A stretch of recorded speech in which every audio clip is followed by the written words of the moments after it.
Olá, meu nome é Wagner Meira Júnior e sou professor titular de Ciência da Computação da Universidade Federal de Minas Gerais. Sou também um dos coautores do livro Data Mining and Machine Learning Fundamental Concepts in Algorithms. Hoje nós vamos continuar discutindo sobre a avaliação de modelos de regressão, em particular sobre como é feita essa avaliação no contexto de regressão múltipla, ou seja, generalizando as discussões que tivemos anteriormente.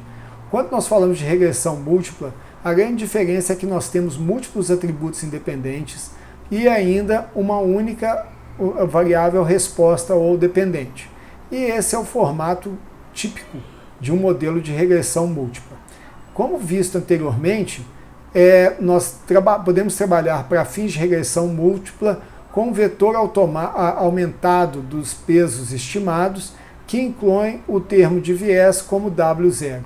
E nós podemos então realizar previsões para qualquer ponto xi aplicando essa fórmula aqui dos vários modelos, ou de forma condensada o W chapéu transposto multiplicado por x também tio aqui. Mais uma vez, nós podemos avaliar a qualidade dessa estimativa pela soma dos erros quadráticos, que nada mais é que a soma dos valores das diferenças entre o valor desejado e o valor obtido elevado ao quadrado, aqui expandido nessa equação.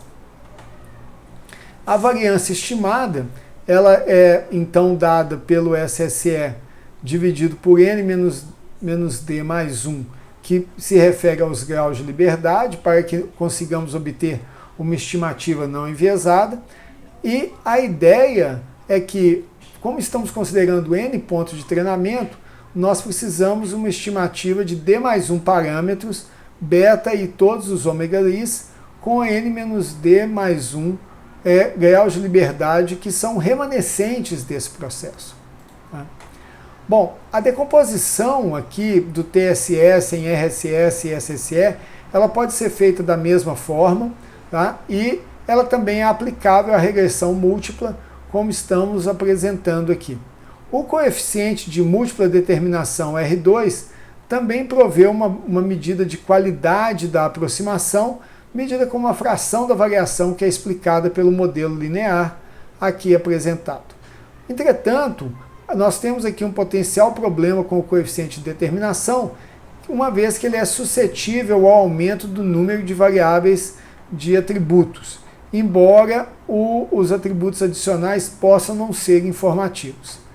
Para minimizar esse impacto, nós podemos promover um ajuste no coeficiente de determinação que considera os graus de liberdade tanto em termos de TSS quanto em termos de SSE, aqui apresentados. Ou seja, 1 menos o n-1 que multiplica o SSE sobre n-d-1 que multiplica o TSS, e isso promove um ajuste. Nós podemos observar que o coeficiente de determinação ajustado é sempre menor que o R ao quadrado, uma vez que essa fração aqui é sempre menor do que 1. Tá? Sempre maior do que 1, desculpa. Se houver muita diferença entre o R ao quadrado e o coeficiente ajustado, isso pode indicar que há potencialmente vários, possivelmente irrelevantes atributos sendo usados para a construção do modelo, e isso pode ser reavaliado. Considere então uma regressão múltipla do comprimento da sépala e do comprimento da pétala e o atributo de resposta, a largura da pétala para o dado íris. Então nós temos aqui a nossa matriz de espalhamento D-til transposto D-til e a sua inversa, como foi visto anteriormente. Os pesos W-til então são estimados aqui e nos levam a essa equação de modelo. Aqui nós podemos ver essa equação, onde nós percebemos as barras verticais, os pontos em branco são aqueles que estão acima do plano definido, os pontos em cinza são aqueles que estão embaixo do ponto definido, e essa barrinha aqui ela representa o erro, né, entre o valor previsto e o valor desejado. Bom, voltando aqui nesse exemplo, nós temos que o SSE é 6.179, o erro padrão da regressão é 0.205, calculamos então o TSS e o RSS e verificamos que a fração da variância explicada pelo modelo, que é o coeficiente de determinação, ele é de 92,9%, que é um bom valor. Quando verificamos o R2 ajustado, chegamos a 0,928, que é muito próximo de 0,929 e que nos dá a segurança que esse modelo ele não está sendo impactado pelo número de dimensões, embora ele só tenha 2 dimensões. Podemos também avaliar essa qualidade do modelo a partir de uma visão geométrica. Ou seja, considerando que em regressão múltipla nós temos D atributos preditores x1 a xd, nós podemos centralizá-los pela subtração da sua projeção ao longo do vetor 1 para obter o vetor centralizado x barra i. Da mesma forma, podemos centralizar o vetor de resposta y obtendo e o vetor previsto y chapéu. Todos os três aqui bem definidos. Uma vez que y chapéu e xi tenham sido centralizados, todos eles vão estar projetados em um espaço n-1 dimensional ortogonal ao vetor 1. Nesse subespaço, primeiro nós podemos extrair qual que é a base ortogonal, utilizando a ortogonalização de Gram-Schmidt que vimos anteriormente, e o vetor de resposta predito é a soma das projeções de y barra em cada um dos novos vetores base. Os vetores centralizados y barra e y barra chapéu e o vetor de erro epsilon formam um triângulo retângulo, como aconteceu anteriormente. Então aqui nós temos exatamente dois vetores previstos centralizados, x barra 1 e x barra 2. Aqui nós temos o x barra 2 e aqui o x barra 1.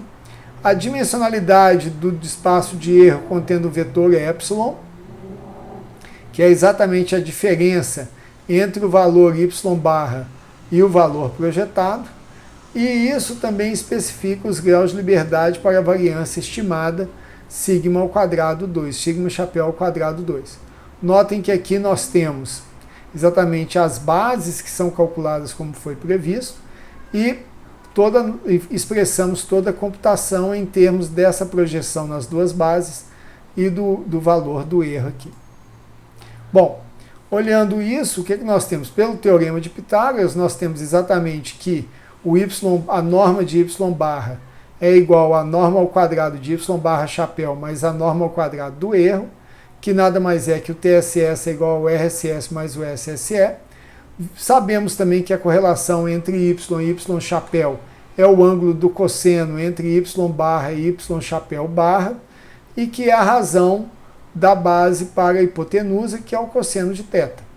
O coeficiente de determinação, então, como já era previsto, ele é exatamente essa correlação entre y e y chapéu, expressa pelo cosseno de θ aqui. Olhando o exemplo, nós vemos que a correlação entre y e y chapéu é dada pelo cosseno de θ, que é igual a 0,964, e o ângulo entre y e y chapéu é 15,5 graus, que é relativamente pequeno, indicando que há uma boa aproximação nesse caso. Bom, com isso nós concluímos essa discussão sobre avaliação de regressão multivariada e encerramos esse vídeo.